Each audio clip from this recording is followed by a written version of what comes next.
I've recently read Surrounded by Idiots by Thomas Erikson. People who aren't like you seem like idiots. If you're rushing to get things done, a perfectionist colleague who obsesses over details and works at a snail's pace seems like an idiot.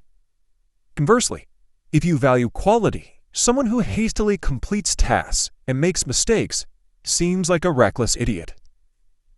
If you're like the first person, you're high in what Erikson calls the dominance trait and are characterized as red. If you're the second person, you're high in the compliance trait and are classified as blue. There are two other traits and colors: stable greens and inspiring yellows. These four colors, red, blue, green, and yellow, represent the distinct ways we differ from one another. If a four-person team had all four colors, the red would boldly and confidently make decisions. The yellow would enthusiastically generate ideas and dominate meeting discussions. The green would say yes to every request and quietly complete most of the work. The blue would meticulously check the work, ask numerous questions, and smile the least. Approximately 5% of people are one color. About 80% of people are two colors, one primary color and a splash of another color. The remaining few are a balance of 3 or 4 colors. This means we can get better understanding the behavior of roughly 85% of people we interact with and work with by identifying their primary colors. When you learn to see people's colors, you will achieve 3 things.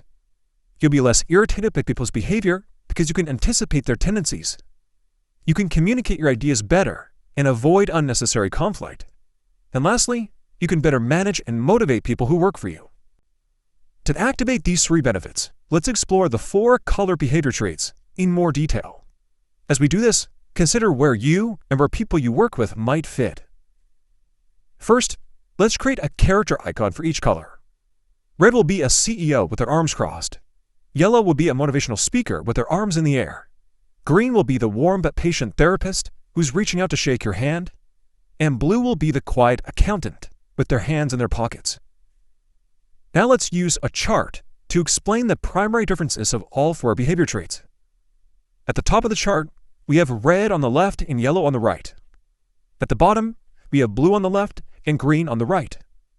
The vertical arrow that runs up and down the middle represents the active extroverted versus passive introverted spectrum and explains how each type acts under stress.